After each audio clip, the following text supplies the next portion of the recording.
Y el día de hoy vamos a girar alrededor de una palabra que todos hemos escuchado y que todos usamos de vez en cuando, el estrés. Es que esto me genera estrés, es que estoy estresado, es que el estrés me afecta a mi salud. Esta palabra la conocemos desde hace mucho tiempo, pero no siempre sabemos exactamente qué significa y de nuevo, cómo identificarlo, cómo prevenirlo, cómo reducir sus impactos cuando ya estamos bajo estrés.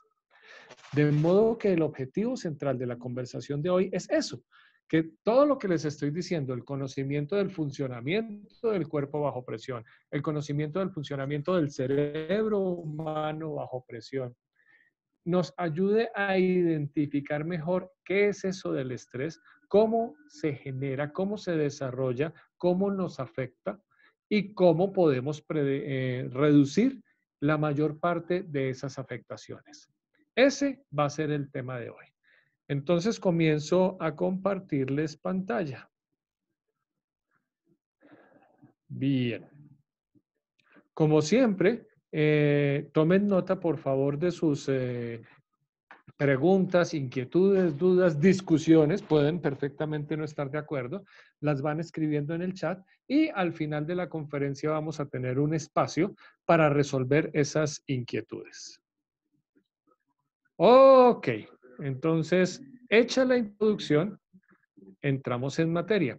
El tema de hoy es este, neurofisiología de las crisis. Vamos a entender mejor cómo es que reaccionamos ante las situaciones críticas. Por eso voy a tener que retomar brevemente algunos elementos de la sesión pasada. Repito, por los que no estuvieron, pero también por los que estuvieron.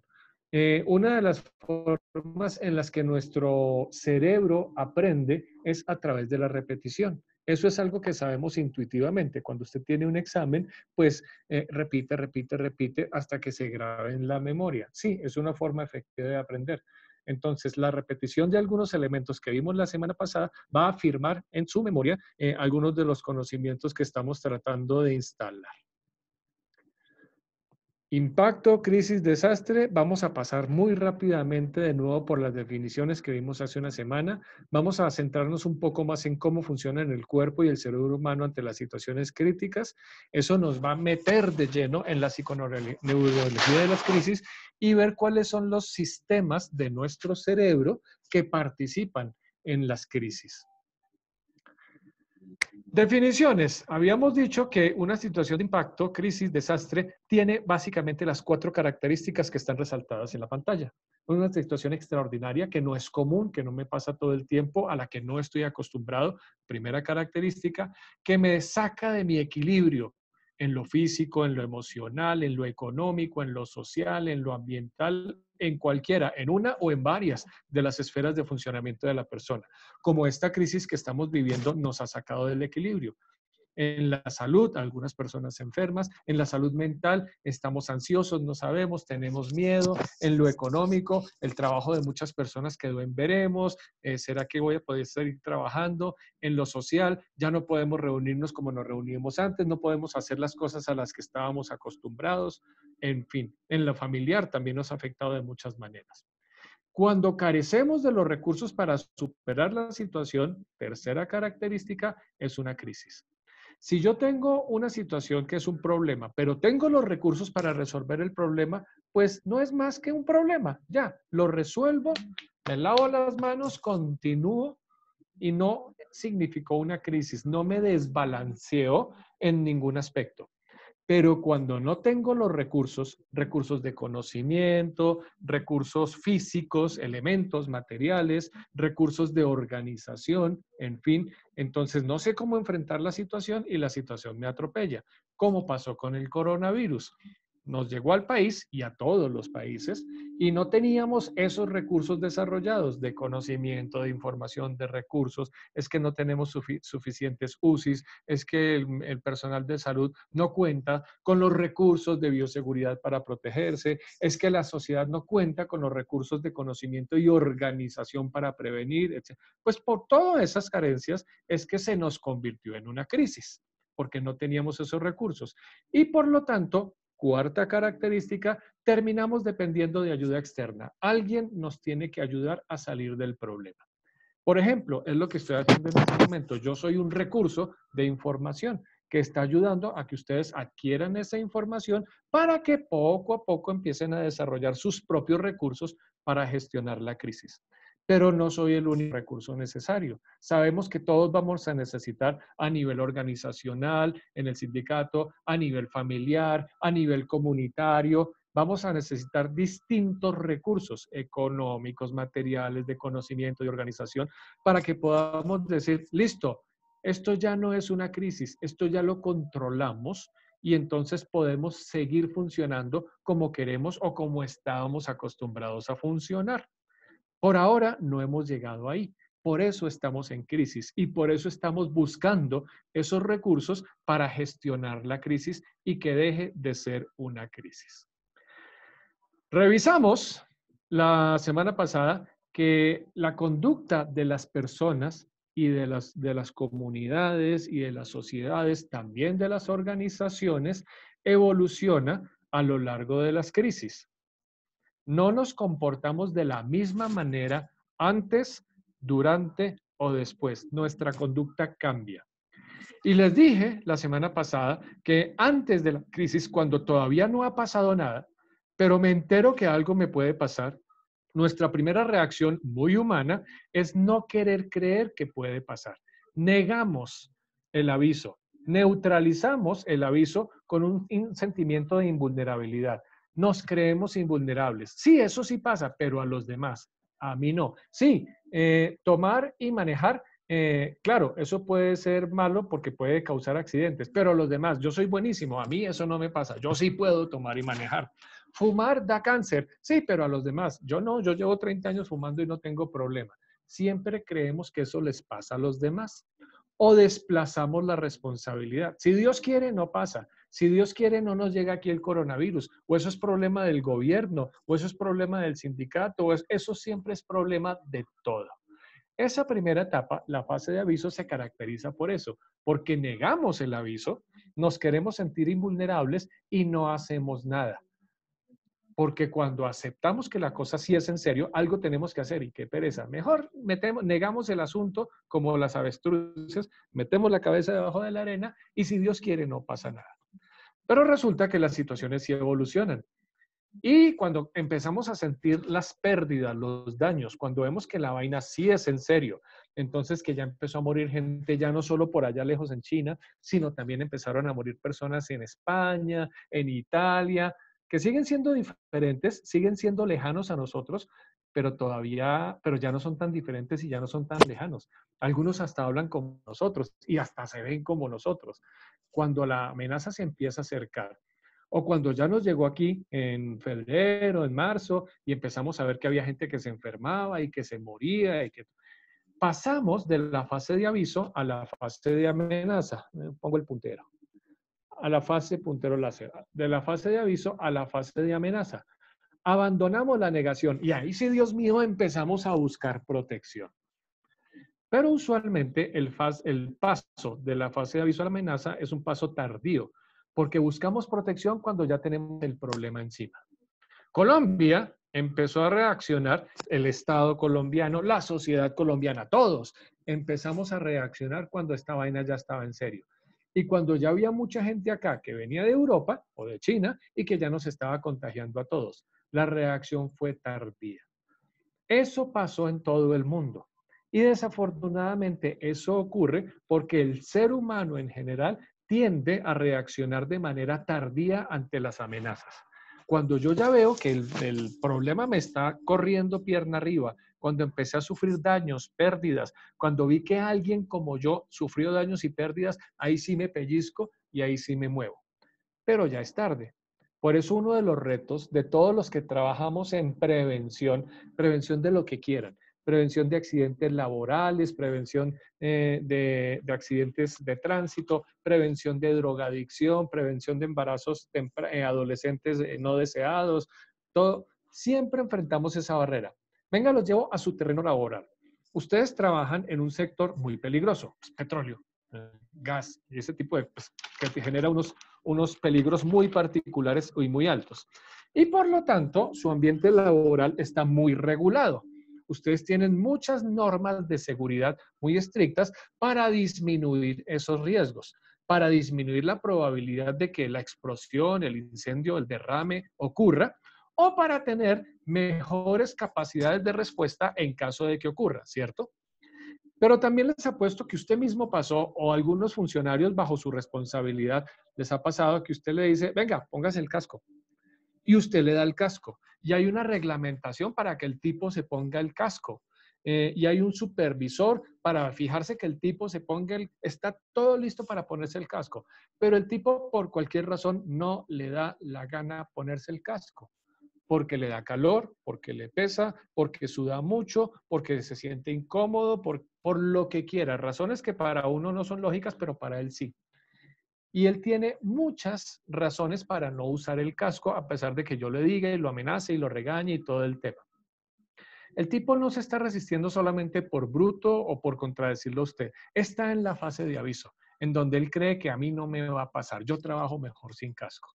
Esto forma parte de la naturaleza humana y hay que entender que pasamos por ahí para no engancharnos con las personas, sino para saber qué hacer para que al tipo le dé la gana ponerse el casco y que quiera seguirse poniendo el casco aunque no lo estén vigilando. De eso se trata parte de nuestra función. Después de la fase de amenaza viene la fase de impacto, cuando ocurre el evento, la explosión, el derrame, el terremoto, el atentado, la pandemia, el evento en sí.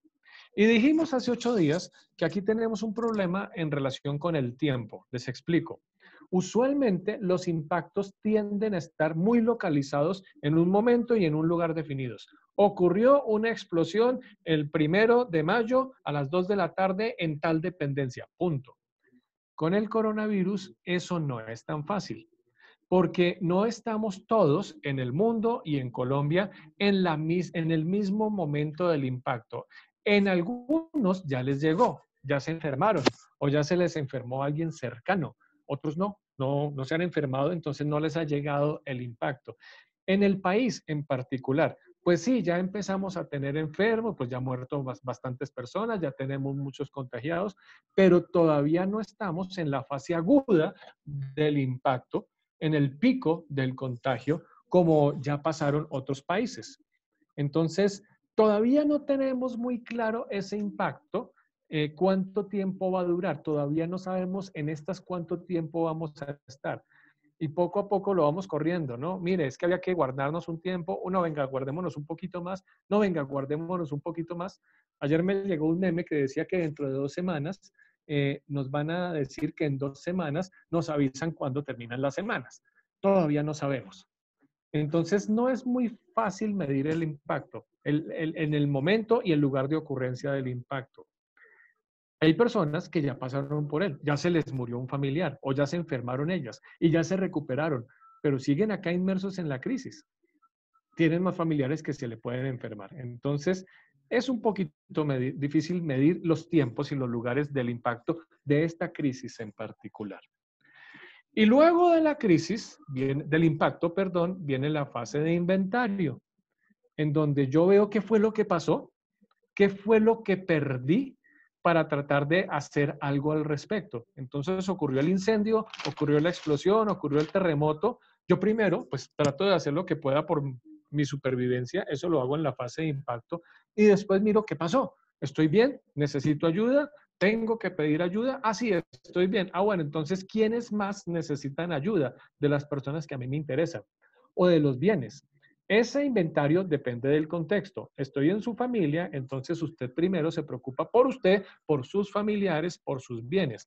Está en el entorno laboral, usted tiene otras preocupaciones. Se sigue preocupando por su familia, por sus bienes, etcétera, pero en ese instante y lugar ahí, usted tiene que ocuparse de cerrar las llaves que tenga que registrar, apagar los aparatos que tenga que apagar, verificar cómo están sus compañeros, etcétera, pues para que la situación no se agrave. Ese es el inventario que usted hace en ese mismo momento. ¿Qué pasó? ¿Qué afectó? ¿Y qué tengo que hacer? Para pasar inmediatamente después a la fase de rescate, que no estoy hablando de los grupos de rescate que me vienen a rescatar. Estoy hablando de lo que hacemos cada uno de nosotros para superar la situación.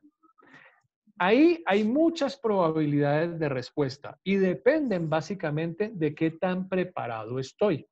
Si yo sé lo que tengo que hacer para superar una situación crítica, pues lo hago y la supero. ¿De qué depende? De nuevo, ¿se acuerdan de los recursos que les hablé hace un momento? De los recursos de información, de los recursos de entrenamiento, de los recursos físicos que tenga para resolver la situación, de los recursos de organización. ¿Han oído hablar de los simulacros? De esa realización de los simulacros depende que yo desarrolle o no los recursos para superar la fase de rescate. Lo que les puedo decir es que las comunidades o las organizaciones, o las familias, o las personas que han trabajado de manera juiciosa, organizándose, capacitándose, equipándose, practicando sobre una crisis en particular, cuando viene la crisis, la resuelven y ya, dejó de convertirse en una crisis, se convirtió en un problema. Resolvieron el problema, se limpian las manos y continúan. Pero por el contrario, las personas, las familias, las comunidades, las organizaciones que no se han preocupado por aprender, por organizarse, por equiparse, por practicar, cualquier pendejada que les ocurra se les convierte en un desastre. Yo trabajo en la atención de emergencias en muchos países en el mundo. Y hace unos años tuvimos 2 terremotos muy cercanos en el tiempo, con una diferencia de un mes, ambos muy fuertes. El terremoto de Haití y el terremoto del sur de Chile. El terremoto de Haití fue un 7.2 en la escala de Richter, eso es muy fuerte, y mató más de 300,000 personas. ¿Se pueden imaginar eso? Más de 300,000 personas muertas, todas al tiempo, porque las construcciones se cayeron y los aplastaron. Es la emergencia más grande en la que he trabajado, en donde la muerte ha estado más presente en todas partes. Un mes después, ocurrió el terremoto del sur de Chile, que en términos técnicos, según los geólogos, fue más o menos 500 veces más fuerte que el terremoto de Haití. Es decir, tenía 500 veces más la capacidad de matar personas, pero mató alrededor de 500 personas. 500 muertes es algo muy grave, pero es mucho menos grave que 300,000 que murieron en el de Haití. Explíquenme, hay algo que no me cuadra. El terremoto más fuerte mató 500 y el terremoto menos fuerte mató 300,000. ¿Cómo así? ¿Por qué? Se supone que el terremoto fuerte mata más gente.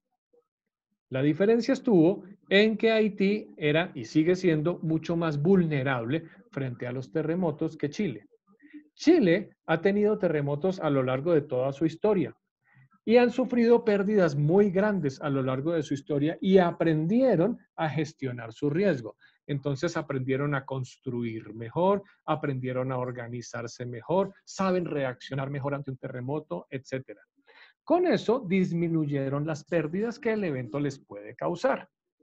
En cambio, en Haití, primero que todo, no tienen una historia frecuente en el tiempo de terremotos. Ellos ni siquiera sabían que habitaban una zona de alto riesgo sísmico. Terremotos sí habían tenido a lo largo de la historia, pero hace cientos de años. Y la gente que los vivió ya lo había olvidado, no hubo registro, entonces la gente tenía la percepción de que aquí no tiembla. Eso los hacía más vulnerables. Y además, su riesgo más importante no eran los terremotos, sino los huracanes, porque esos sí los viven con frecuencia. Entonces construían más para huracanes que para terremotos. Y cuando se construye para huracanes, se hacen cubiertas, techos muy pesados para evitar que el viento se los lleve. Al mismo tiempo, no construían sus construcciones, sus estructuras y sus bases de manera sismo resistente, porque ¿para qué? Si aquí no tiembla, que era la percepción de las personas. Y además estoy hablando de Haití, un estado muy pobre, muy corrupto, con mínimos recursos en todo nivel, con mínimos recursos económicos, de organización, de entrenamiento, de todo lo que les he dicho. Entonces, vino un terremoto fuerte y los volvió nada y mató más de 300,000 personas. Y hoy, 10 años después, todavía no se han logrado recuperar.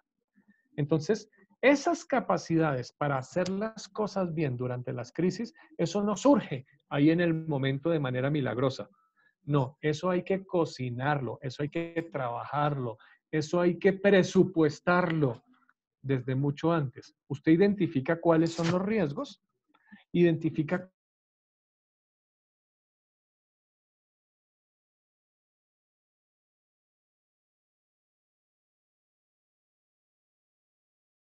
cómo hacer para disminuir esos riesgos a nivel de conocimiento, a nivel de entrenamiento, a nivel de recursos físicos, a nivel de recursos de organización, en fin, para disminuir la probabilidad de que el evento ocurra o disminuir el impacto en caso de que el evento ocurra y le peguen más pasito. Frente a la crisis actual, el coronavirus, pues en general estábamos vulnerables, porque ni sabíamos que esta vaina podía ocurrirnos, no teníamos ni idea. Y por supuesto no estábamos preparados. Y nuestros sistemas de salud, pues ya los conocemos cuáles son sus vulnerabilidades. Y pueden creer que hay sociedades que estaban menos preparadas que nosotros. Aquí cerca, Ecuador, les pegó mucho, mucho más duro. O sociedades en donde se supone que están en un nivel superior de desarrollo que el nuestro, España, Italia, y pues hasta ahora lo hemos manejado mejor. Hasta ahora nuestros sistemas de salud han sido un poquito más sólidos para enfrentar esa amenaza. De modo que estábamos vulnerables y hay muchas cosas por corregir, pero parece que no tanto como otras sociedades. Y la última fase que viene después es la fase de recuperación. La crisis nos quita cosas. A algunos les quita la salud. Entonces tienen que entrar en un tratamiento, unas terapias, etcétera, para recuperar su salud. A otros les quitan sus bienes. ¿Se acuerdan que las crisis lo desequilibran a uno en varias esferas, en varios aspectos? Ahí son las pérdidas. Entonces, a veces mis pérdidas son mis bienes. Entonces, cobro el seguro si es que lo tenía, o si no lo tengo, pues me toca ahorrar y trabajar más hasta volver a tener esos bienes. Esa recuperación también depende de todo lo que yo hice antes de que ocurriera la crisis. Si, por ejemplo, yo soy una persona que tengo buenos hábitos de salud, como bien, eh, hago ejercicio regularmente, no tomo demasiado, no fumo, duermo bien, todos esos hábitos de salud que ustedes saben, porque se los han dicho 1000 veces que usted debe tener para tener una buena salud. Cuando me viene la crisis, puede que me impacte, pero tengo mejores probabilidades de superarla y mi recuperación va a ser más rápida, más barata, con menos sufrimiento y con más posibilidades de éxito. Miren lo que está pasando con el coronavirus. A todos nos puede dar, pero le está pegando más duro a las personas que tienen afectaciones previas de salud. Si ustedes se ponen a mirar, y eso sale todos los días en la información del Ministerio de Salud, se pone a mirar la descripción clínica de las personas que están falleciendo, el gran porcentaje de las personas que están falleciendo ya venían antes del coronavirus con complicaciones previas, diabetes, obesidad, problemas respiratorios, cáncer, etcétera. Entonces, muchas veces yo sí puedo reducir mis vulnerabilidades antes de la crisis y eso incide directamente en mi recuperación posterior después de la crisis. O el tema económico. Colombia no es un país que tenga una cultura muy desarrollada del seguro. Nosotros no aseguramos las cosas, las aseguramos si nos obligan, ¿no? Y aseguramos lo que nos toca. Entonces tengo carro, entonces me toca, porque si no me multan, comprar un SOAT. Si no, pues no lo compro. La casa, tengo un crédito, entonces me obligan a tener un crédito, un seguro para la casa. Ese seguro no me protege a mí, protege al banco, si se han fijado. Pero por nuestra cuenta no nos gusta, no pensamos que eso no es necesario. Y cuando ocurre el evento y se me quemó la casa, me robaron el carro, perdí el celular, lo que sea, ese bien, si no estoy asegurado, mi recuperación va a ser más costosa y más difícil, si es que lo logro recuperar. Entonces, las posibilidades de recuperación están directamente relacionadas con todo lo que yo hice desde antes del impacto para disminuir mis vulnerabilidades. Esta que acabo de escribirles es la secuencia de comportamiento antes, durante y después de las situaciones críticas. Ahora, esto lo miramos más adelante. Voy a centrarme en cómo reacciona el cuerpo humano ante las situaciones críticas. También lo mencionamos, pero es importante. ¿Se acuerdan que el tema central de hoy es estrés? Y que esta situación nos genera estrés y que el estrés me afecta en mi salud, en mi desempeño laboral, en mis relaciones con las demás personas, en mis capacidades en general, en mi disfrute y en mi calidad de vida. Ok, la vaina comienza por acá. Lo que tienen al frente, esta imagen, les es el principio para comprender cómo se desarrolla el estrés en nuestro cuerpo en general. Revisábamos hace 8 días que todos los seres humanos tenemos la capacidad de cierta sobrecarga de vez en cuando. A veces en su trabajo usted está llegando a fin de mes, tiene que hacer informes, cierres, etcétera, y usted a veces tiene que trabajar un poco más horas, trasnochar, dormir menos, tiene más presión mientras resuelve esa situación en particular. Eso es normal y eso lo podemos hacer con frecuencia. Y nuestro cuerpo se va a recuperar, siempre y cuando no sea de manera repetitiva, siempre y cuando usted no esté exigiéndole a su cuerpo de manera continua más allá de lo que su cuerpo debe dar, o siempre y cuando no sean presiones muy extremas, muy agudas, muy fuertes, que también me pueden desbalancear. Pero en general, en la vida diaria y a lo largo de nuestra existencia, tenemos la capacidad de superar situaciones críticas. Cuando usted está ante una situación crítica, algo que amenaza su salud, su bienestar, su seguridad, su futuro, su trabajo, usted llega a su casa y su pareja le dice en tono serio, tenemos que hablar. ¿Usted qué siente en ese momento? O usted llega a su trabajo y su jefe le dice también en tono muy serio, a mi oficina ya. ¿Usted qué siente en ese momento? O está en un carro y el conductor dice, no tengo frenos. ¿Usted qué siente físicamente en ese momento? En todas esas situaciones de presión, de riesgo, de estrés, permítanme un segundo, vengo en 10 segundos.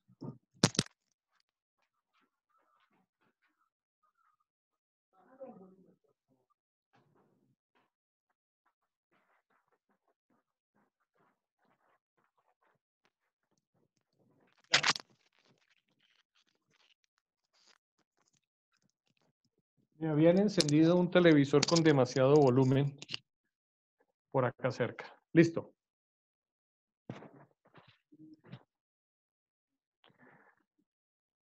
Entonces usted va en un carro y el conductor dice, no tengo frenos. O usted es el conductor y se da cuenta que no tiene frenos. O usted está en su entorno laboral y ve que unos tipos armados se están acercando. Cualquiera de esas situaciones le genera a usted estrés, pero vamos a ver cómo es ese estrés. Cuando estamos ante una situación que nos amenaza de manera física, real, inmediata o de manera simbólica, cuando su pareja le dice tenemos que hablar, no es que lo vaya a matar, pero algo entra en riesgo. Usted se preocupa, mi relación de pareja, mi futuro, cuando su jefe le dice tenemos que hablar a mi oficina, pues no creo que su jefe lo vaya a matar, pero usted se preocupa porque su trabajo puede estar en riesgo, etcétera. Cuando una situación me amenaza en cualquiera de las esferas de las que hemos hablado toda la hora, su cuerpo se prepara para reaccionar. Ya sea que tenga que luchar, ya sea que tenga que escapar, usted necesita que sus músculos dispongan ya de mucho oxígeno y de mucha energía para poder hacer lo que tenga que hacer para superar la situación, para escapar del incendio, para evacuar en caso de terremoto, para ayudarle a salir a sus padres que son ancianos de una situación de riesgo. Sea lo que sea, usted prepara a su cuerpo de manera inmediata para cualquier sobreesfuerzo inmediato que tenga que realizar para superar la situación. Por eso necesita que su corazón empiece a latir mucho más rápido para disponer, para poner a circular más sangre con más oxígeno y con más energía en sus músculos para poder reaccionar físicamente. También necesita que sus pulmones estén reaccionando estén funcionando con mucha más rapidez e intensidad, porque usted necesita respirar más rápido y más fuerte para que le entre más oxígeno, para que pueda disponer de ese oxígeno en sus músculos y pueda reaccionar. Usted necesita que sus pupilas en sus ojos se dilaten para que le entre más luz, para ver mejor el riesgo y para ver qué es lo que tiene que hacer, para dónde voy a correr o con quién tengo que luchar. Su sistema digestivo tiende a relajarse porque en ese momento, el momento del susto, de la crisis, de la presión, usted no necesita que la sangre y la energía que tiene ahí, no la necesita ahí para sobrevivir. Usted necesita redirigir esa sangre con ese oxígeno y con esa energía al sistema musculoesquelético para luchar o escapar. Pasan muchas cosas. Usted puede relajar tanto su sistema digestivo que puede relajar su vejiga y se orinó. Esa no es una reacción fisiológica, eso no es que esto sea cochino, solo es una reacción fisiológica extrema ante una situación extrema. Y todo eso tiene que pasar ya, inmediatamente, porque si viene el incendio, la alerta del derrame, etcétera, y usted se queda pensando, ay, sí, ¿y qué es lo que había que hacer? Pues se lo comió el tigre. Es una reacción inmediata. Como le decía eso, de activar o de relajar su cuerpo, y usted supera el problema y ya, siempre y cuando no lo tenga que hacer con demasiada frecuencia. ¿Y quién coordina toda esta orquesta? ¿Y quién la coordina de manera rápida, inmediata? Su cerebro, por supuesto. Entonces, ahora pasamos a cómo funciona el cerebro ante las situaciones críticas. Algo de eso ya les expliqué y se los muestro aquí con esta gráfica. Nuestro cerebro es una máquina muy, muy compleja. El ser humano, con toda su sabiduría y con todo su conocimiento, todavía no ha logrado clonar tecnológicamente el cerebro humano. Todas las capacidades que tenemos ahí todavía no las acabamos de comprender, pero sí sabemos mucho al respecto. El que tienen a la izquierda en colores es como se ve el cerebro por fuera, sin los colores, por supuesto. Los colores ahí están para diferenciar varias regiones, los lóbulos cerebrales. Pero a la izquierda tienen lo que llamamos el neocórtex o la corteza cerebral. Es la parte externa de nuestro cerebro. Es lo primero que vemos si quitáramos el cráneo. Y todas estas partes externas del cerebro son las más nuevas en términos evolutivos, son las más recientes. Hace millones de años no las teníamos y con el tiempo se fueron desarrollando. Y la más reciente de todas, la que tiene menos tiempo de evolución, algunos dicen que 200.000, otros que 100.000, hasta 50.000 años, que para nosotros es mucho, pero evolutivamente no es nada, es esta parte que se llama los lóbulos frontales.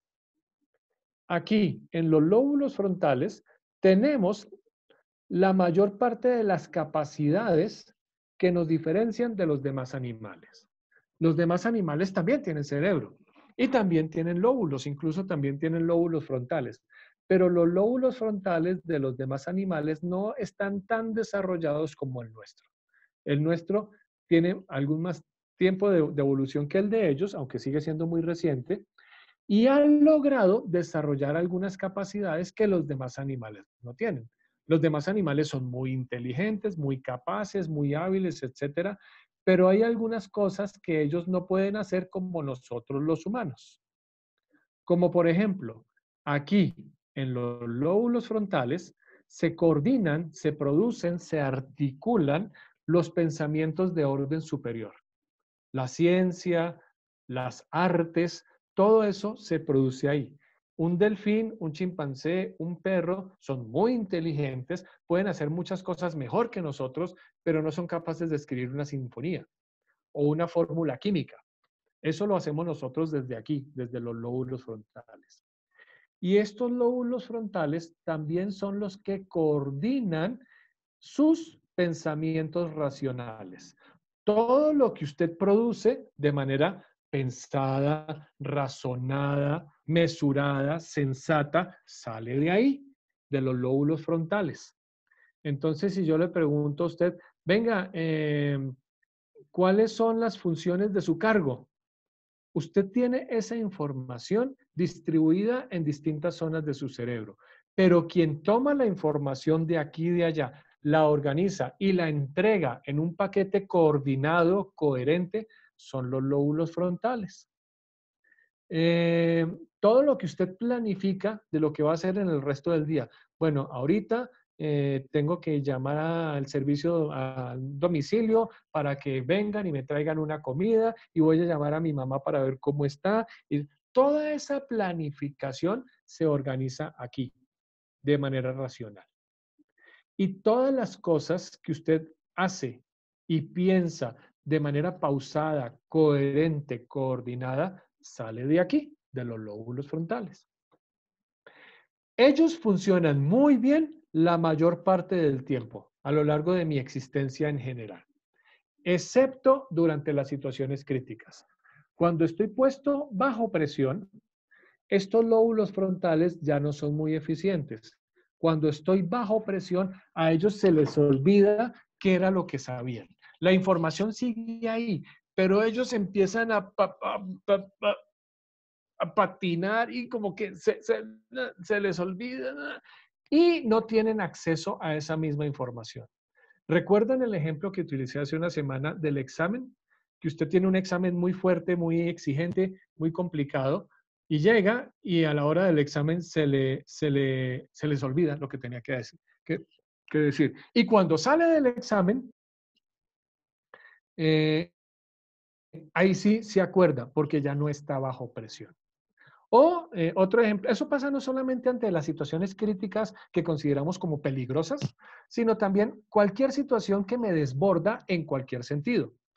Y un ejemplo muy común, que todos entendemos muy bien, es esa personita que me gusta mucho y que chévere verla y que cuando uno la ve se pone más feliz y su corazoncito late más rápido. Entonces uno se echa el video en la cabeza. Uy, la próxima vez que la vea, le voy a decir, y la voy a invitar.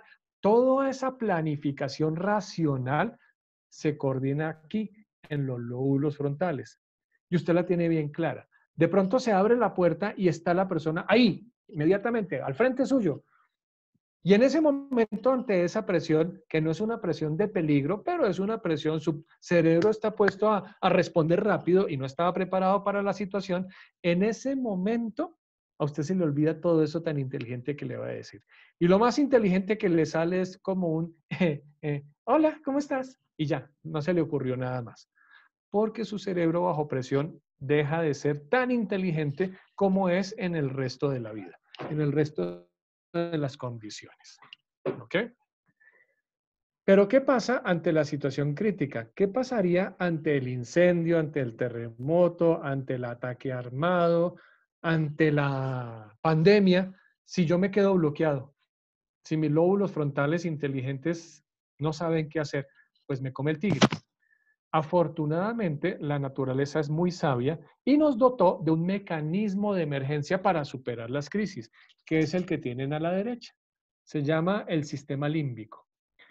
Este sistema límbico está en la parte interna del cerebro, por eso es subcortical, y son estructuras neurológicas mucho más viejas evolutivamente que esta. Estas sí tienen millones de años. Estas las tenemos desde antes, mucho antes de ser humanos. Estaban ahí. Y estas estructuras son las responsables de tres cosas. Ellas son las responsables de los instintos, su instinto de supervivencia, su instinto de alimentación, las situaciones, perdón, la satisfacción de las necesidades que me mantienen vivo. Ellas son las responsables de sus emociones, que están muy cercanas a sus instintos, y también son las responsables de todas las conductas que usted aprende de manera práctica, repetitiva, haciéndolo, haciéndolo, haciéndolo, haciéndolo. Como usted aprendió a amarrarse los zapatos, como usted aprendió a montar en bicicleta, como usted aprendió lo que tiene que hacer en su trabajo. Ese aprendizaje práctico repetitivo de hacerlo, de hacerlo, de hacerlo, de hacerlo, todo eso se fija acá.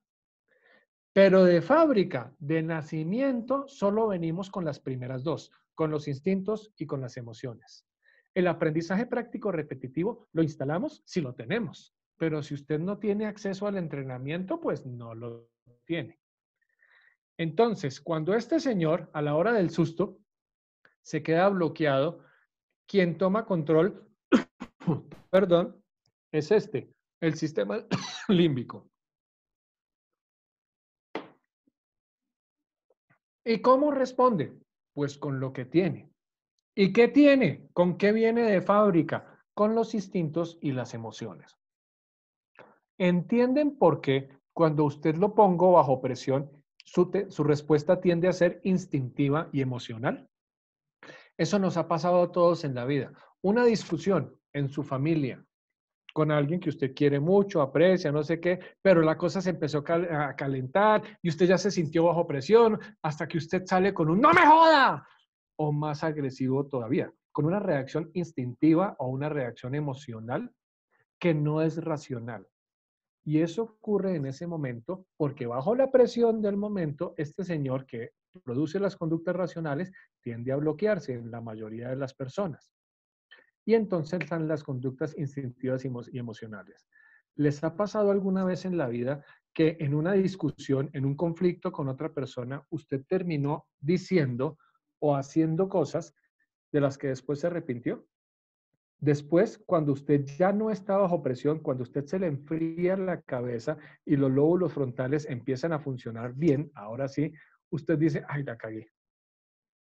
Porque en ese momento no tenía esa capacidad racional de ver si la embarraba o no la embarraba. Simplemente reaccionó con sus instintos y con sus emociones. Eso explica parte de estas reacciones no racionales, no las justifica, porque siempre como seres humanos tenemos ciertas capacidades de control, pero hoy no voy a detenerme en eso. Ahora vámonos a otra situación crítica, el incendio. Si usted está entrenado, si usted ha participado en simulacros, si usted le puso atención al problema, a ese riesgo, si usted aprendió lo que tenía que hacer, si usted lo practicó de manera repetitiva, instaló la conducta adecuada, la programó en su sistema límbico. Y cuando venga el incendio, ¿usted qué va a hacer? Pues lo que aprendió a hacer. Va a evacuar, depende de cuáles son las funciones en las que usted fue entrenado. Si usted fue entrenado como miembro de la brigada de emergencias, entonces usted a través del entrenamiento práctico repetitivo sabe cuál es su función. Ah, yo tengo que evacuar a la gente, o yo tengo que apagar el incendio, o yo tengo que prestar primeros auxilios. Las funciones para las que haya sido entrenado. Si fue entrenado. Porque si usted no recibió el entrenamiento, eso se los dije hace unos minutos, si no tiene eso, el entrenamiento no viene de fábrica. Entonces, ¿usted con qué venía de fábrica? Con los instintos y con las emociones. De manera que si usted no tiene el entrenamiento correcto ante el incendio, ¿usted cómo va a reaccionar? Con los instintos y las emociones. Va a gritar, va a patalear, se va a meter debajo de una mesa, se va a tirar por una ventana, va a chillar, va a pelear con los demás. Todas esas conductas que no son racionales. Empiezan a entender la importancia del entrenamiento práctico, repetitivo, sistemático.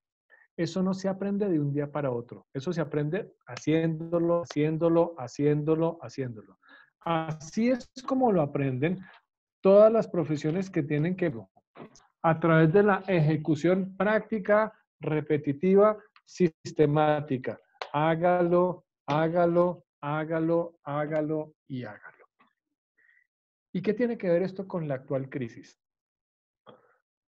Nos enteramos del coronavirus y que nos vamos a enfermar y que tenemos que cuidarnos y que nos vamos a tener que recluir. Todo eso se forma una crisis. Y toda esa información, más lo que usted se mete a las noticias y coronavirus, coronavirus, y murieron más personas.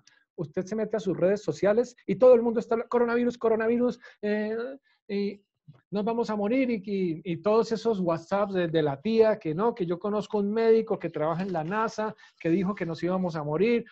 Toda esa información, información, está presionando a sus lóbulos frontales y ustedes ya saben qué hacen en los lóbulos frontales cuando reciben la presión. Se bloquean, ¿cierto? Entonces, tanta presión, tanta información, tanta repetidera de la información y la misma, y la misma, y la misma, y la misma, como esos titulares amarillistas de RCN, etcétera, ¿qué hacen? Que la capacidad racional de los lóbulos frontales se reduzca y aumenta la presión para que salten los instintos y las emociones. Y empezamos a hacer cosas instintivas y emocionales que no son racionales. Hay que comprar mucho papel higiénico, hay que comprar todo en el supermercado porque se va a acabar y dejamos a los demás sin recursos. Hay que desconfiar del personal de salud. Esos me traen el coronavirus, entonces los amenazamos, los agredimos. Todas esas estupideces que estamos viendo que ocurren en parte por esa reacción fisiológica, pero también ocurre porque las personas que hacen ese tipo de cosas no han desarrollado en su vida los valores suficientes, las actitudes, los pensamientos también suficientes, de manera potente, de manera sólida para inhibir esos instintos y esas emociones. Hace 8 días yo les decía que en las crisis surgen tal y como son los valores morales de las personas y de las comunidades. Si es una persona o una comunidad que rige su vida por valores, solidaridad, colaboración, altruismo, etcétera, eso surge y lo vemos. Mucha gente hace muchas cosas por ayudar a los demás. Pero las personas también pueden regir su vida por antivalores, oportunismo, deshonestidad, etcétera, y también surge. Entonces están los que le suben el precio a las cosas para ganar más plata, los que se aprovechan de los recursos del Estado para todo lo que estamos viendo. Las crisis nos desnudan tal como son. Usted quiere conocer a una persona tal como es, sin máscaras, expóngala a una situación de crisis como la que estamos viviendo ahora y va a ver la conducta, la calidad o la falta de calidad de esa persona tal y como es. Entonces, en sociedades donde no tenemos sistemas educativos muy fuertes, en donde la gente está de crisis en crisis en crisis, como la sociedad colombiana, en donde las personas tienen menos acceso a los recursos de formación para mejorar no solamente sus niveles académicos, sino sus niveles de pensamiento racional, etcétera, es más fácil que surjan los instintos y las emociones básicos, incluso negativos, ante las situaciones críticas. Eso explica mucho, no justifica, pero explica mucho de esas respuestas indeseables que estamos viendo. ¿Cómo se mejora? ¿Cómo mejoro los recursos de mi sistema límbico para que a la hora de la verdad no salga solo con los instintos y las emociones? Mediante el entrenamiento.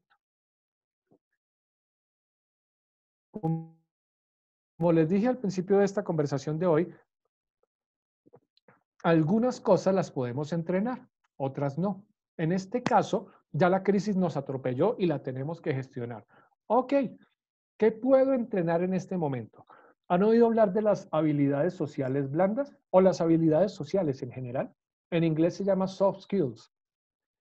A nosotros, a mi generación, y muchos de ustedes tienen la misma edad que yo, nos metieron el cuento que nosotros teníamos que aprender algún oficio.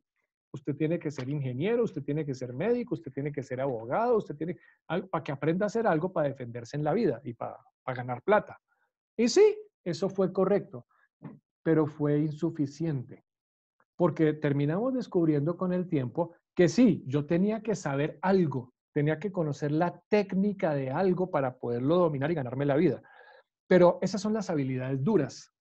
Pero lo que no nos enseñaron y descubrimos mucho de mala manera, y otros todavía no lo han descubierto, es que hay otra clase de habilidades, no tan duras, las llaman las habilidades blandas, que de pronto no me sirven para ganarme la vida, pero sí me sirven para defenderme mejor en la vida. Entonces, habilidades de comunicación. ¿Cómo me comunico de mejores formas con las personas para no entrar en conflicto? Habilidades de manejo del conflicto o de manejo de la diferencia. En la vida, yo me voy a encontrar con muchas personas que piensan distinto que yo, que tienen una visión del mundo distinto que yo. Y si yo no estoy entrenado en cómo manejar esas diferencias, voy a entrar en conflicto. Entonces usted es de Millonarios y yo soy de Santa Fe y nos terminamos matando por eso. O usted tiene una religión y yo tengo otra. Y si usted y yo no estamos entrenados en cómo manejar y tolerar esa diferencia, nos matamos, como pasa en muchos países. He trabajado en muchos países donde la gente se mata por sus creencias religiosas. O usted tiene unas creencias políticas y yo otras. Y si no tenemos la capacidad de gestionarlas, de dialogarlas y de entender que usted tiene el derecho a pensar distinto que yo, nos matamos por esas ideas políticas. Creo que en Colombia sabemos algo de eso, ¿no? Creo que parte de nuestro problema es eso. Y es que usted sigue al candidato A y yo sigo al candidato B y nos encendemos por las redes porque somos incapaces de manejar la diferencia y de comunicarnos de formas positivas. Esas son las habilidades blandas que usted puede aprender y hablar con las personas, a entrar en contacto, a manejarse más allá de lo técnico, sino como ser humano, para vivir mejor, para disfrutar mejor la vida. En este momento, con la crisis del coronavirus, por ejemplo, están surgiendo problemas importantes. Uno de ellos es que está aumentando la violencia intrafamiliar. ¿Por qué aumenta la violencia intrafamiliar? Todos estamos bajo presión, estamos asustados, ¿será que me voy a enfermar? ¿Será que me voy a morir? Y mi mamá que es mayor y mi hermano que también tiene antecedentes, ¿será que voy a sobrevivir? Toda esa preocupación y mi trabajo, etcétera, ejerce presión sobre los lóbulos frontales, les resta su capacidad de pensar racionalmente y me activa los instintos y las emociones. Y dentro de ese grupito de instintos y emociones está también la rabia, la irritabilidad. Entonces me irrito más fácil con las personas que están alrededor. Y además estoy encerrado con ellas porque estamos en cuarentena. Entonces estoy todo el día viéndome la cara con mi mujer, con mis hijos, con quien sea que esté encerrado. Y yo estoy irritable, ella está irritable y ante cualquier cosita nos prendemos. Y se han disparado los índices de agresividad, de violencia entre las personas en la familia. Eso ocurre en las habilidades blandas, por ejemplo, para aprender a manejar la diferencia, para aprender a entender que así como yo estoy emberracado y estoy aburrido con las pendejadas suyas, usted también está aburrido con las pendejadas mías. Entonces, ¿cómo hacemos para hacernos más posito? ¿Cómo hacemos para no engancharnos ante la primera oportunidad, sino cómo hacemos para aprender a ceder, a entender que ese distinto, ese adolescente que yo no entiendo y que está ahí todo el día durmiendo y pegado a esos ventanas,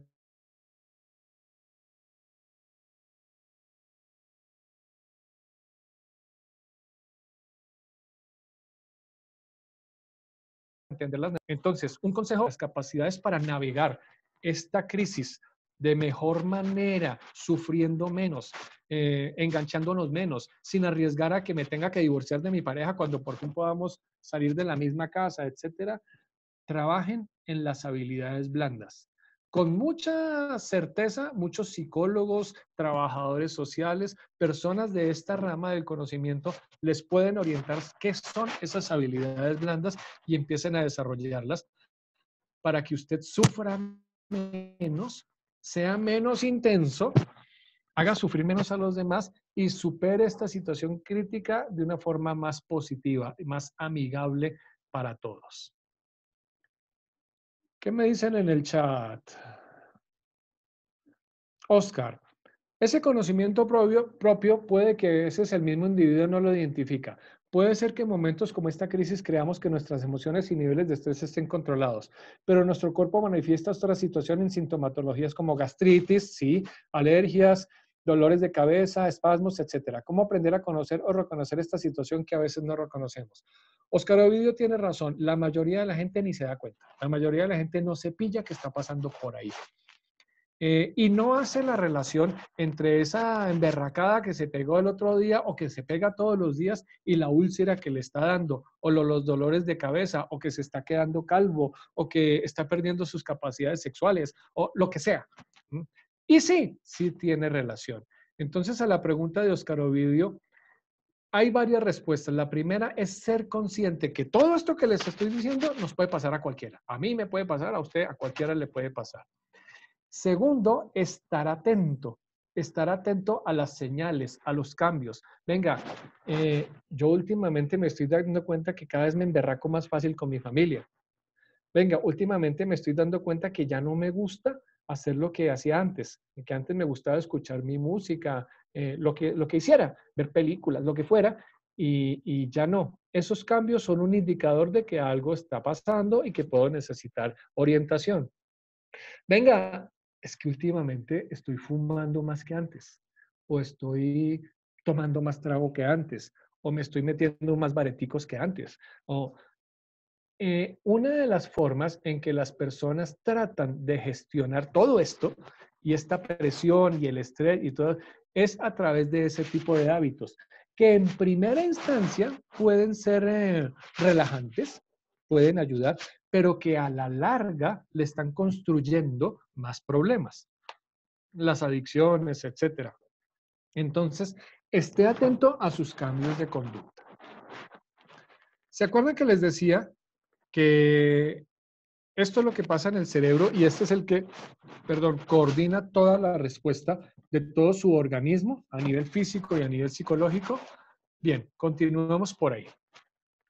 Si yo no estoy atento a estas señales, que, que me siento cada vez más mal, que me agarro más con las personas, que ya no tengo la misma paciencia, que no estoy durmiendo bien, esa es una señal muy clara y que nos golpea a muchos en estas crisis, y es que tengo más dificultades para dormir, que no tengo las mismas capacidades que tenía antes para concentrarme en mi trabajo, en lo que tengo que hacer.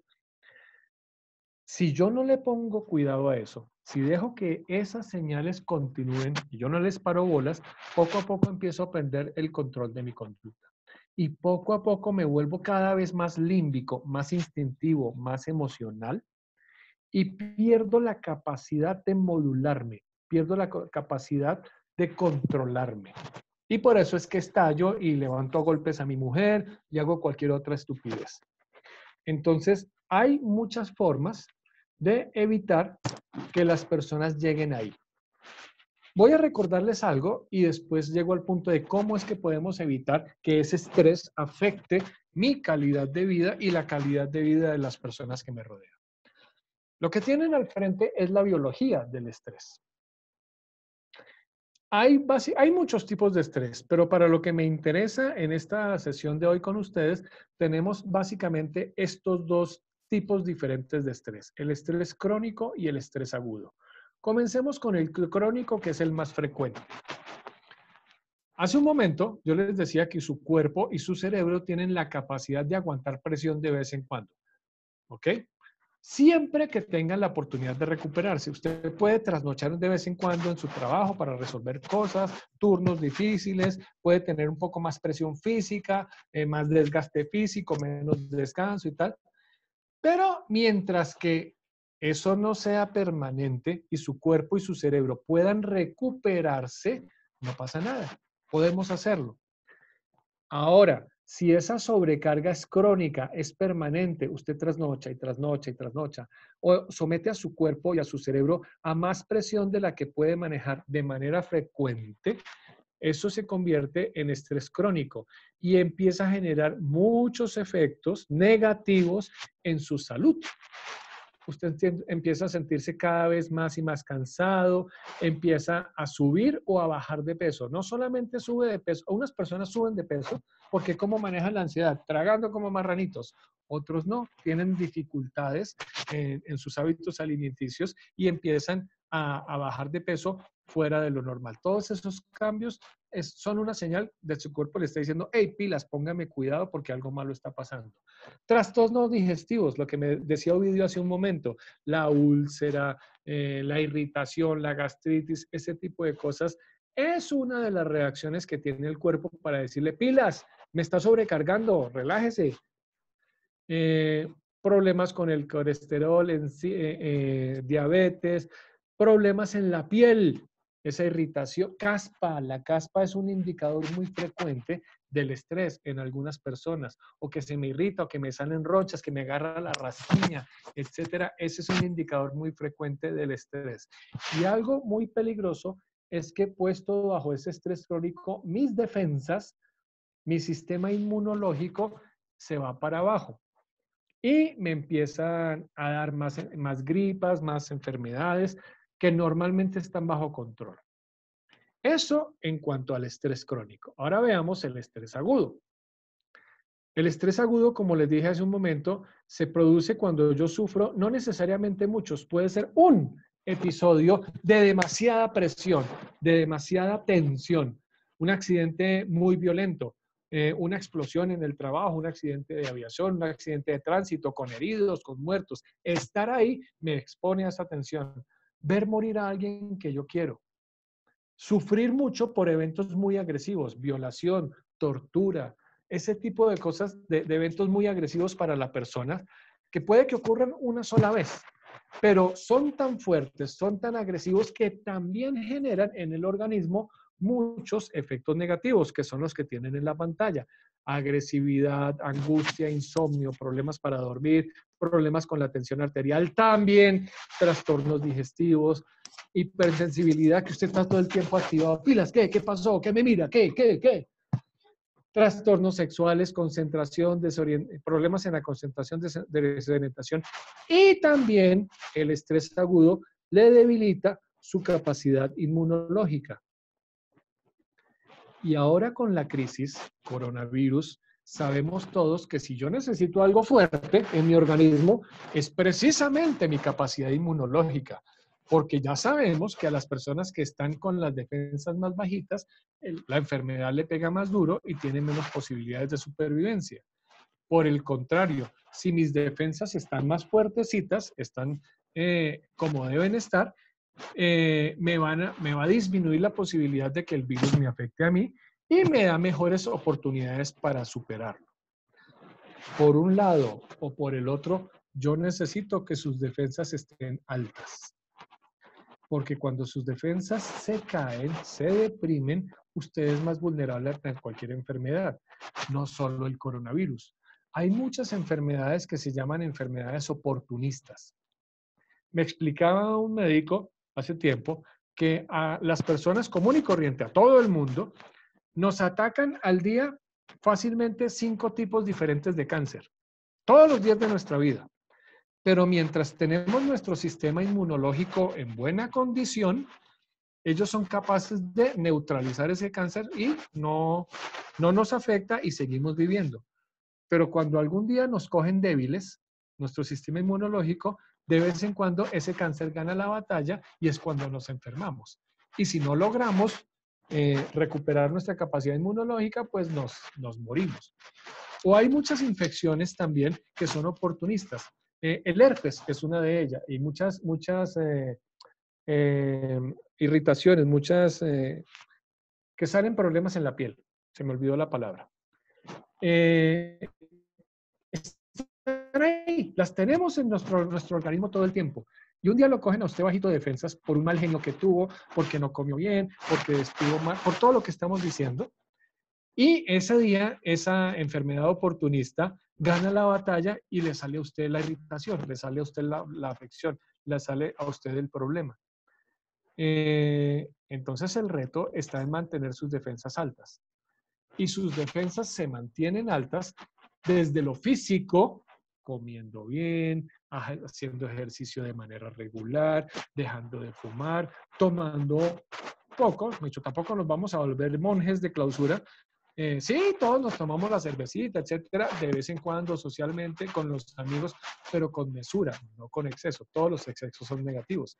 Durmiendo bien, teniendo buenos hábitos de comunicación, todo eso es de lo físico, pero desde lo psicológico, las habilidades blandas que les decía, para aprender a manejar la situación la vida de forma más positiva, comunicarme mejor con las personas, manejar el conflicto con las demás personas sin tener que encenderme y emberracarme, lo cual me va a ayudar a deprimir las defensas. Todas esas habilidades de entenderme con los demás, empatía, se me fue la otra palabra, ahora me acuerdo. Inteligencia emocional. Indaguen por eso, pregúntenle a los psicólogos que tienen cerca. Y hay muchas formas de aprender. Aprender a respirar, que me ayuda a bajar el ritmo de todo y a mantener a mi organismo bien oxigenado para que esté mejor de salud todo el tiempo. Todo eso ayuda a tener sus defensas más altas, lo que lo hace menos vulnerable ante cualquier enfermedad, incluido el coronavirus. Cuando las personas logran esos equilibrios, ¿de qué se mueren? Pues nos vamos a morir, al fin y al cabo, de viejos. Llega un momento en que nuestro organismo, pues, ya se ha desgastado tanto con el tiempo, con la edad, que pues deja de funcionar y en algún momento también nos ganan las enfermedades. Es lo natural. Y eso va a pasar, pero ojalá que no le pase a los 30. Y ojalá que en el proceso, hasta llegar hasta su muerte natural, usted tenga una buena calidad de vida y no tenga que sufrir todas estas afecciones que les mostré acá, porque no fue capaz de gestionar, de manejar su estrés. Yo necesito que usted me gestione todo lo que les estoy diciendo para que no me llegue hasta acá. Y en lo psicológico, necesito que usted tenga los recursos para gestionar su salud mental, que es de lo que estamos hablando hoy, porque si eso no pasa, si usted no desarrolla, aprende, aclimata en usted mismo esos recursos, ante las situaciones críticas puede llegar aquí. Desorden de estrés postraumático. Y esa es una afectación en lo psicológico que definitivamente desequilibra la calidad de vida no solamente de quien lo está sufriendo, sino de las personas que están a su alrededor. Una persona que me llega a desorden de estrés postraumático ya necesita un tratamiento especializado por un psicólogo clínico, por un psiquiatra, por médico, por neurólogos, etcétera. Ya entró en letras mayores. No lo puedo castigar por eso. Todos podemos llegar acá cuando sufrimos una situación muy fuerte, muy dolorosa, de mucho sufrimiento. Pero ojalá que no lleguemos ahí. Porque si llego acá, el tratamiento va a ser más largo, más complicado, más costoso, con menos posibilidades de éxito. Entonces, para que no lleguemos acá, necesitamos controlar todas las variables que nos traen hasta el estrés. Esta, señoras y señores, es la exposición del día de hoy. Estamos abiertos ya a las preguntas.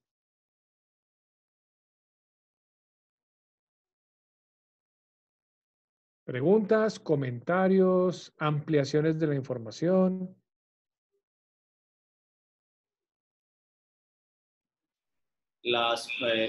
Buenas tardes de nuevo. Las preguntas las podemos hacer por el chat o si desean alzando la manita y le damos el audio para que puedan hacer las preguntas, por favor. Cualquier elemento que necesiten aclarar, ampliar, discutir. Buenas tardes a todos. En este momento tienen abiertos sus micrófonos, por si alguno desea hacer alguna pregunta o comentario. Igualmente los invitamos a escribir sus preguntas en el chat.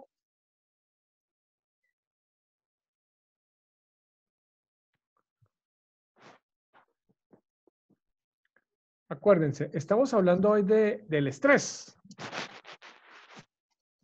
y de cómo podemos prevenirlo, pues, para sufrir menos, o cómo podemos, si ya estamos en situaciones que me generan estrés, cómo podemos gestionarlo para disminuirlo y para recuperar la calidad de vida.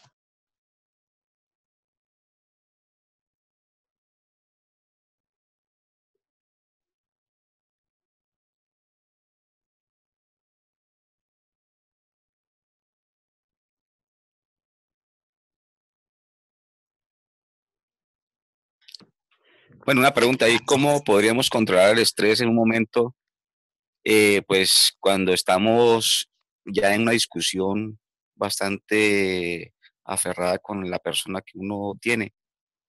¿Cómo podríamos uno en esos momentos tratar de controlarlo si ya empezó esa situación y no ha podido, digamos, entrar en, en conservar esa pausa para poder, digamos, buscar una situación de alivio a lo que está presentando? Gracias, Reinel. Su pregunta tiene varias respuestas. La primera es que en general todos sí sabemos cuándo es que nos emberracamos. ¿Cuáles son las situaciones que me disparan y que me pongo a gritar, agresivo y tal? Porque ya hemos pasado varias veces por ellas. Entonces, la primera sugerencia es que haga ese ejercicio usted con usted solito, siéntese, saque un papel, saque un lápiz y escriba. Escriba, venga, yo cuándo es que se me salta la piedra. ¿Cuándo es que hago cosas o digo cosas más allá de las que después me arrepiento y que sé que me hacen daño a mí y que le hacen daño a la otra persona, etcétera? Entonces, allá tranquilito, ahora que tenemos un poquito más de tiempo, siéntese y escriba. Ah, la vez que peleamos por esto y no sé qué, etcétera. Y usted va identificando un patrón de cuáles son las situaciones que a usted le emberracan. Cuando usted identifica ese patrón, ya comienza a tener un poquito más de oportunidad de controlarlo. Oiga, pilas, porque cuando yo estoy en una situación de estas, se me sube la vaina y pierdo el control. Entonces, tener esa conciencia de cuáles son las situaciones en donde a uno se le salta. La expresión popular dice que se le salta a uno la piedra. Neurológicamente yo digo cuando se le salta a uno del comportamiento racional al comportamiento instintivo emocional, del sistema límbico que les mostré. Entonces, escriba eso para que tenga más idea, más conciencia. Para usted, esa información no es para nadie más, de cuándo es que empieza a tener ese problema. Y después agréguele a ese ejercicio escrito bueno, ¿y qué puedo hacer para no llegar hasta allá? Entonces, hay cosas que usted puede hacer antes de la situación crítica para que cuando llegue a la situación crítica usted tenga más posibilidad de control. Una muy, muy, muy importante es el control de la respiración.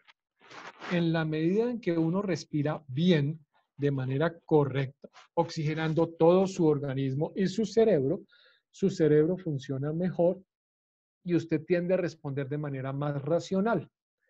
Desafortunadamente en Colombia y en toda la cultura occidental de la que formamos parte nosotros, respiramos fatal, respiramos muy mal. Porque desde chiquito le dicen a uno, saque pecho, respire con los pulmones. Sí, pero uno tiene que respirar es con la barriga, con la panza, sacando la barriga, respirar.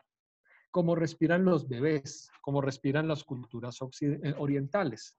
Entonces, una sugerencia bueno, ¿cómo hago para controlarme? Levántese un curso de respiración.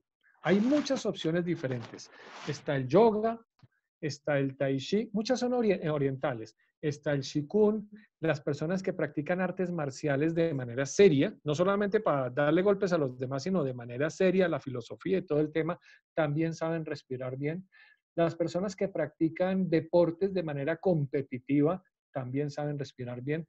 Las personas que practican artes, bailar, tocar instrumentos, etcétera, de manera profesional, también saben respirar bien. Búsquese, puede ser en la red, en internet encuentra muchas opciones. Búsquese por respiración diafragmática, de respirar con el diafragma, respiración diafragmática, o formas correctas de respirar. O puede ser que en su localidad haya alguien que pueda enseñarle y aprenda a respirar de manera correcta. Eso le va a costar tiempo, eso dura meses. No es tan fácil inicialmente, porque al principio usted tiene que desaprender las formas incorrectas en las que respiramos en nuestra cultura y aprender otras formas correctas. Pero si se mantiene en el esfuerzo, va a darse cuenta que con el tiempo, a través del control de la respiración, usted también tiene mejor control de su cuerpo y de su cerebro. Y en la medida en que usted respira bien, ya es más fácil que usted se pueda controlar esa emberracada, esa saltada de rabia que usted tuvo. Esa es una muy poderosa respiración. Otras, como usted describió estas situaciones, cuándo fue que se emberracó y por qué y tal, sin juicio de valores. Es que me emberraqué porque esta vieja me dijo. No, sí. ¿Por qué fue que se emberracó? Ahí usted poco a poco se va a dar cuenta de cuáles son las situaciones que a usted lo sacan de quicio. Todos tenemos situaciones que a uno lo sacan de quicio, y más con las personas cercanas a uno. Entonces, con mucha frecuencia aparece ahí que esas situaciones que me sacan de quicio surgen en dificultades en la comunicación. Cuando yo no tengo estrategias de comunicación positiva, de formas de decir de manera positiva a la otra persona que algo no me gusta, entro en conflicto. Le doy ejemplo. Usted y yo trabajamos juntos y usted comete un error. Dígame cómo prefiere que yo le diga. No sea bruto o, hermano, se equivocó en esto. Si yo de entrada me meto con usted a insultarlo diciéndole no sea bruto, ahí me estoy metiendo con la persona, estoy siendo agresivo con la persona y la persona va a reaccionar y se va a defender y nos vamos a enganchar. De la segunda manera, si yo no me meto con la persona, si yo mantengo el respeto con la persona, pero le hago ver el error de buena manera, hermano, esto está equivocado por esto y por esto, sin ofender a la persona, es más probable que la comunicación sea positiva y no nos enganchemos. Entonces, búsquese también por internet habilidades de comunicación o en su localidad, no sé dónde está, búsquese personas, entidades que manejan ese tipo de situaciones, entrenamiento en habilidades sociales o también lo va a encontrar como habilidades sociales blandas. Ahí va a aprender muchos recursos, muchas técnicas para manejar estas situaciones. Eso lo puede hacer desde antes de la situación. Ya en la situación con la cabeza caliente, etcétera, respire, tómese las cosas con calma. Cuando le dicen algo que a usted no le gusta, no responde inmediatamente.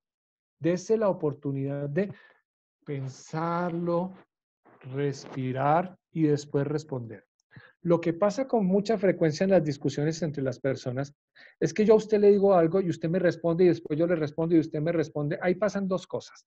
La una es que cuando yo le digo algo y usted me responde, yo no estoy poniéndole atención, sino estoy pensando en cómo le voy a responder a usted. Entonces no lo escuché. Y viceversa. Y si no nos escuchamos, pues nos vamos a encender. Y lo segundo que pasa es que la espiral de la violencia va creciendo. Usted me habla feo, entonces yo le grito. Entonces usted me mira mal, entonces yo lo empujo. Entonces usted me golpea. La vamos escalando, la vamos escalando. Entonces, cuando yo me la tomo con calma, no respondo en el momento. Incluso le puedo decir a la persona con la que estoy teniendo la desaveniencia, venga, deme un momento para responder. No quiero pelear con usted, quiero que conversemos. Ayuda a que la otra persona también la baje. Cuando empezamos a subir la voz, cuando empezamos a gritar, esa es una señal absolutamente clara de que la estamos embarrando, de que por ahí no es. ¿Usted quiere escuchar? ¿Usted quiere ser escuchado? Perdón, entonces escucha al otro. Mantenga su tono de voz tranquilo, calmado. Si es necesario parar un momento, venga, sigamos esta conversación más adelante. Si es necesario pedir ayuda profesional, hay personas que nos entrenamos para esto, hágalo. Pero no se deje llevar en esa espiral del instinto y de las emociones. Muchas gracias, doctor, muy amable. Hombre, con mucho gusto, Reinel.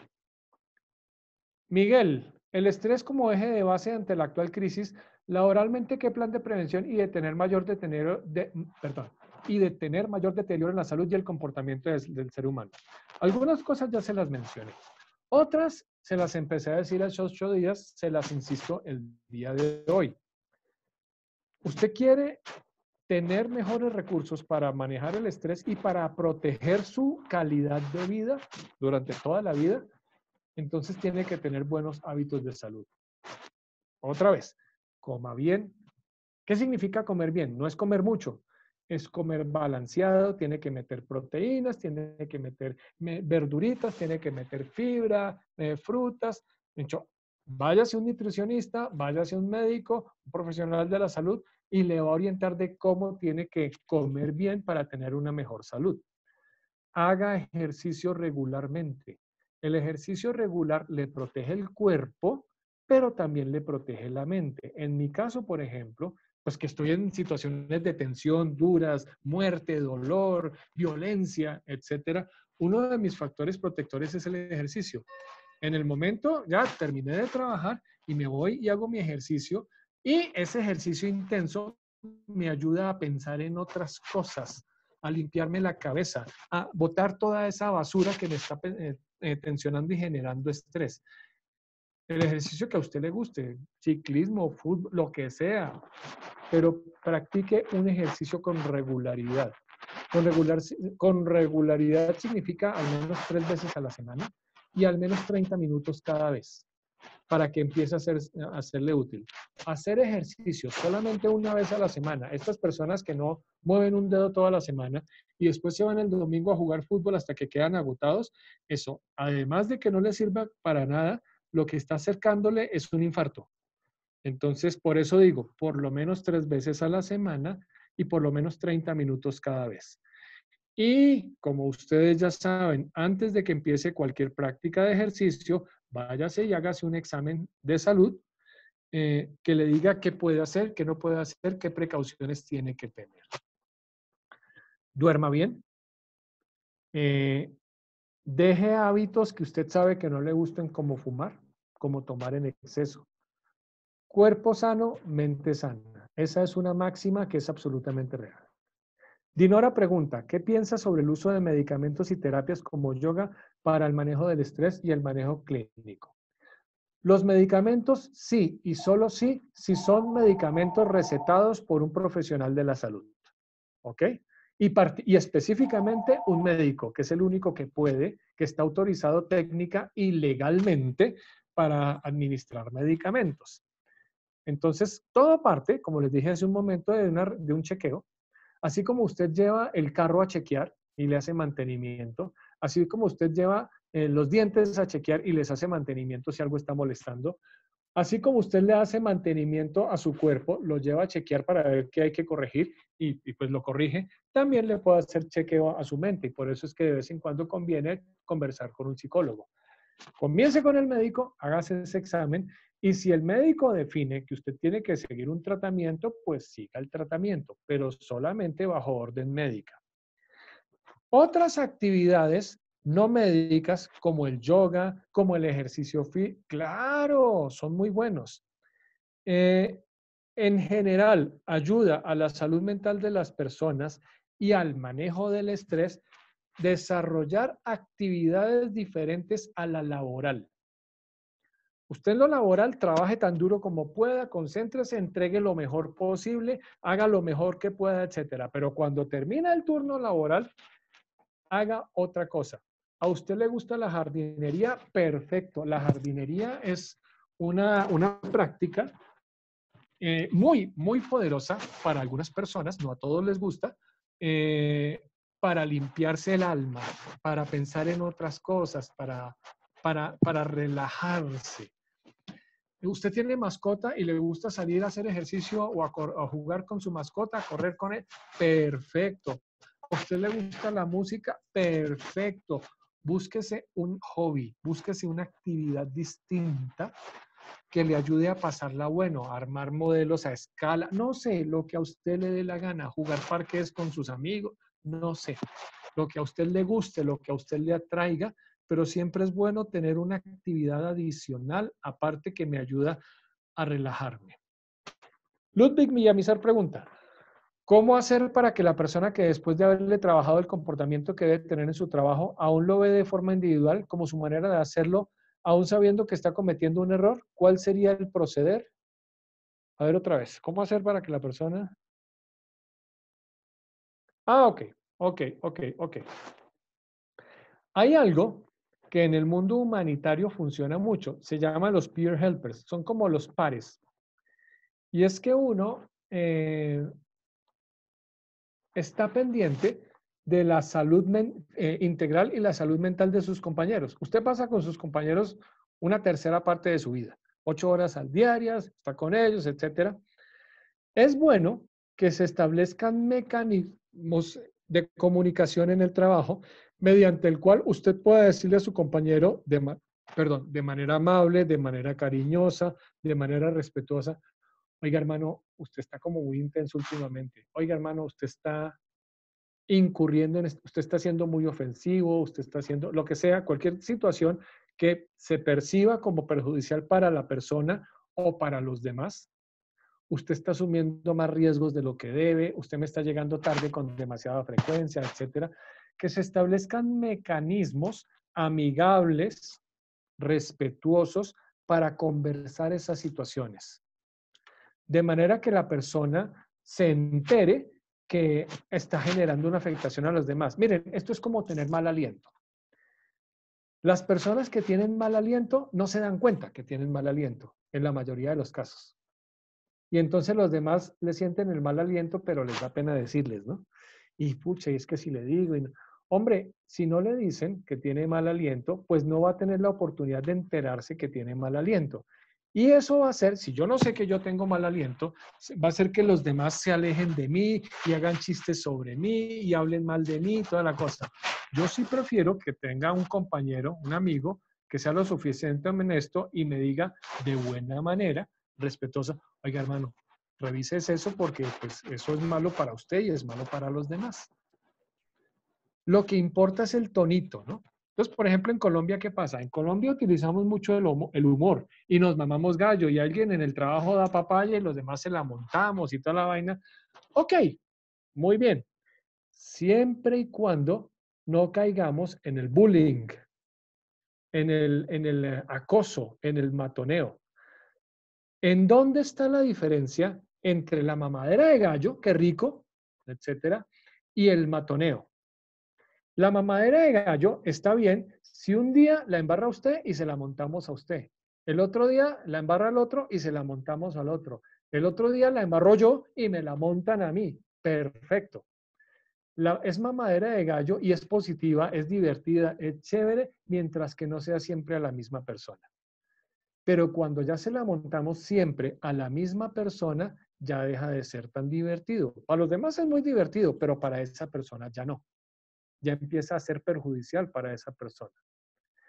Es mamadera de gallo y está bien, mientras que no irrespete a las demás personas. Entonces, si yo se la monto a usted porque tiene una pierna más larga que la otra, o porque es más negro o más blanco que yo, o es más gordo o más flaco que yo, o más fuerte o más débil que yo, o porque es visco, si me agarro de algún atributo, alguna característica propia suya, para usarla en su contra, eso ya no es mamadera de gallo, eso ya es matoneo y está castigado, laboralmente, disciplinariamente, penalmente.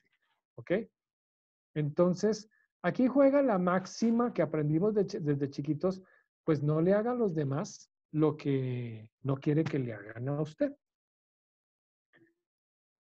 En síntesis, yo sí puedo decirle al compañero, al supervisor, a quien sea, lo que tenga que decirle, mientras que sea hecho de manera respetuosa y ojalá se establezcan conductos regulares, canales claros, iguales para todos, de manera que yo pueda quejarme de manera respetuosa y amigable de algo de usted, o usted pueda quejarse de manera amigable y respetuosa de algo de mí. Si la vaina va solo en un sentido, no funciona. Esto tiene que ser buen negocio para todos. ¿Hay más preguntas? ¿Más inquietudes? Tenemos una persona levantando la mano. Uh-huh. Oscar Ovidio Martínez, en este momento puedes hacer tu pregunta si deseas. Sí, doctor, y a todos los participantes, buenas tardes. Doctor, una pregunta técnica que refiere como al entrenamiento del sistema límbico, porque en Goleman habla precisamente de este cerebro reptiliano en su libro Inteligencia Emocional, pero la verdad a mí no me ha quedado claro el entrenamiento de esta parte, ¿cierto? Ese control de esas emociones que está marcado como en unos esquemas, entiendo que está marcado también por esa formación de los 0 a los 5 años que habla Piaget y Bowlby, y genéticamente incluso, pero no he podido concretar bien hacia qué, o sea, una didáctica, un camino, una terapia que pueda darnos ese camino hacia entrenar bien ese cerebro límbico. Gracias, doctor. Depende de qué es lo que usted quiere entrenar. Entonces, comencemos hablando de entrenamientos prácticos, por ejemplo, para emergencias. Una experiencia que yo aprendí mucho, hace mucho tiempo yo estuve en el ejército y en la escuela de caballería en Bogotá, ahí tienen los tanques de guerra. Y ahí vi una situación que me enseñó mucho sobre esto. Ni siquiera sabía de esto. Yo después fue que fui psicólogo, pero después fue que le encontré el sentido de la situación. Un tanque de guerra es un lugar muy peligroso porque contiene explosivos, además le disparan y en caso de incendio usted no lo puede evacuar rompiendo la ventana a patadas, no hay ventanas. El procedimiento de evacuación de un tanque de guerra puede ser complicado. En esa época, el comandante de la escuela era un coronel muy cansón. Para el tipo era muy importante el tema de la seguridad de los tripulantes de los tanques y por eso los obligaba a que todas las mañanas y las tardes practicaran la evacuación del tanque. Suba, baje, suba, baje, suba, baje, hágale, hágale, hágale. Todos los días lo tenían que repetir, cada vez lo tenían que hacer más rápido porque el tipo les medía con reloj. La gente estaba mamada con el tipo, pero de malas era el jefe, le tenían que obedecer, era el comandante. Pues en el entorno militar usted le tiene que obedecer, punto. Luego cambiaron al coronel y el nuevo comandante de la escuela ya no le importaba tanto el tema. Al nuevo comandante le bastaba con que la gente se supiera el procedimiento del manual. Soldado, ¿cómo tiene que evacuar el tanque? Sí, mi coronel, paso 1. Y se lo repetía. Pero no los obligaba a la repetición práctica sistemática de hágalo, hágalo y hágalo. Es decir, el primer coronel, el de los simulacros, a través de la práctica repetitiva, les grabó la conducta de evacuación en el sistema límbico. En cambio, el segundo coronel, que ya no los hacía practicar de manera repetitiva, les grababa la información de evacuación en los lóbulos frontales. Ellos le podían explicar a usted al derecho y al revés cómo había que evacuar, pero no lo practicaban. Con el tiempo, la rotación del personal, etcétera, algunas de las tripulaciones eran de las que habían practicado muchas veces la evacuación con el coronel el primero. Otras no. Y otras eran mixtas, unos sí y otros no. Y lo que yo vi, y donde aprendí mucho, fue cuando se incendió uno de los tanques, que tenía tripulación mixta, unos sí y otros no. Adivine cuáles se salvaron. Los que habían practicado la evacuación de manera práctica, muchas veces, apenas vieron humo, ni la pensaron. Hicieron lo que su sistema límbico había aprendido a hacer, evacuaron el tanque de manera práctica, se salvaron. Los otros, que también se sabían el procedimiento, pero solo teóricamente, es decir, solo en los lóbulos frontales, ante la presión, el humo, el calor, etcétera, esa presión bloqueó sus lóbulos frontales, se les olvidó qué era lo que tenían que hacer. ¿Qué fue lo único que les quedó? Pues con lo que venían de fábrica, instintos y emociones, porque el entrenamiento práctico no estaba instalado, porque nunca lo habían hecho. Instintos y emociones, ¿qué hicieron? Gritar hasta que murieron asfixiados. El primer coronel le salvó la vida a su gente y ya ni siquiera estaba ahí. ¿Por qué? Agrego algo que no les dije antes. Los lóbulos frontales, los racionales, los inteligentes, etcétera, son muy capaces de aprender por las vías racionales. Ellos pueden aprender muy bien del libro, de la conferencia, como ahora, del video.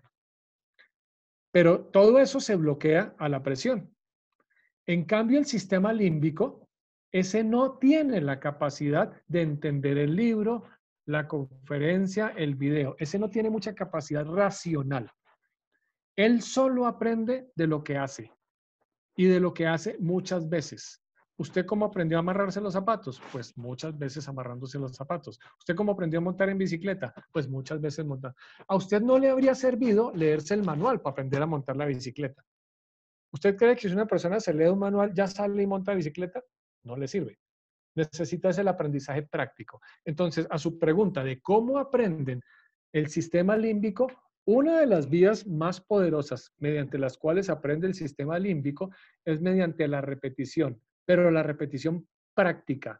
Hágalo, hágalo, hágalo. Entonces, vámonos a su trabajo. Ustedes trabajan petróleo y ese tipo de cosas, el riesgo que manejan ahí. Y ustedes tienen muchos procedimientos. Ustedes tienen planes de emergencia, planes de contingencia, planes de evacuación. Usted quiere que la gente de verdad aprenda lo que tiene que hacer a la hora de que ocurra el derrame o lo que sea. No hay otra opción, sino práctica. Hágalo y hágalo. Para eso son los simulacros. Otra vía que tiene el sistema límbico para aprender son las emociones. Díganme ustedes de su primaria, de su bachillerato, ¿cuáles son los profesores que usted recuerda más y de los que usted aprendió más?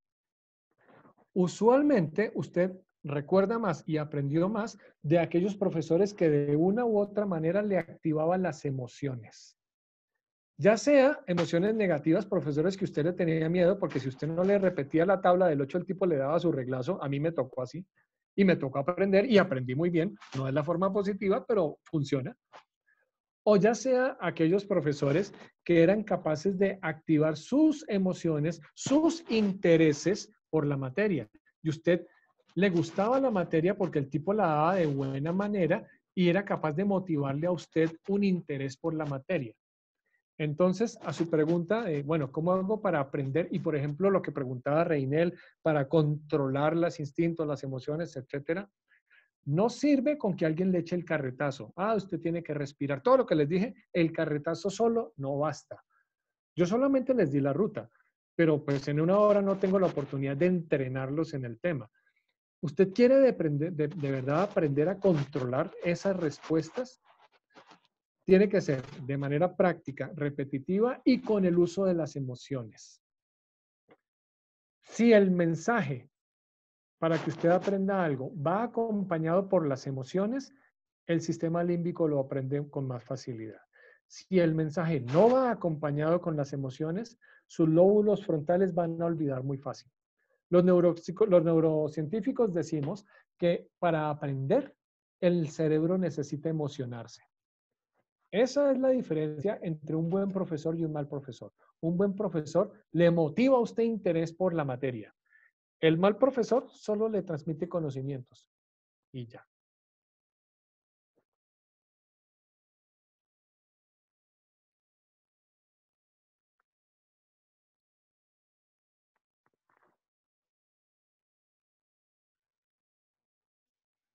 ¿Algún otro comentario?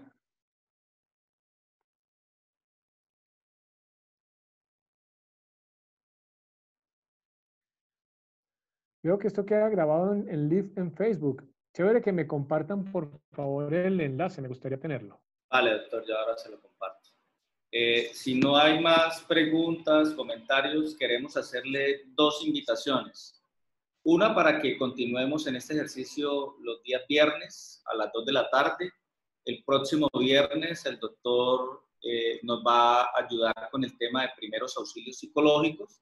Les estaremos enviando pues el flyer y el enlace para conectarnos por este mismo medio. Y otro que vamos a hacerla el día martes a las 3 de la tarde. Mañana les estaremos enviando también el link y va a ser de mitos y realidades frente al COVID. Nos va a acompañar el doctor John Alexander Benavides, médico magíster en salud y seguridad en el trabajo, doctorado en salud colectiva. Entonces, mañana les estaremos enviando la invitación. De nuevo, muchas gracias a todos ustedes por participar, al Colegio Colombiano de Psicología, al doctor Engler de manera especial, al doctor Bernardo por todo el acompañamiento y el apoyo que nos han venido dando en este tema. Y entonces nos veremos el próximo martes, 3 de la tarde, y el próximo viernes a las 2 con el doctor. Muchas gracias, doctor, muy amable. Listo, con mucho gusto. Buen fin de semana. Cuídense mucho. Gracias, muy amable. David, ya el lunes ya no hay necesidad, entonces ya no hay la... Sí, el lunes es la interna de líderes de salud. Ah, listo, gracias.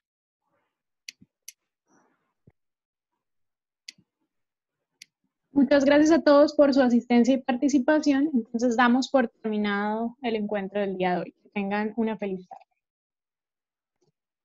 Muchas gracias a ustedes, muy amable. Mensajes muy buenos, muy positivos.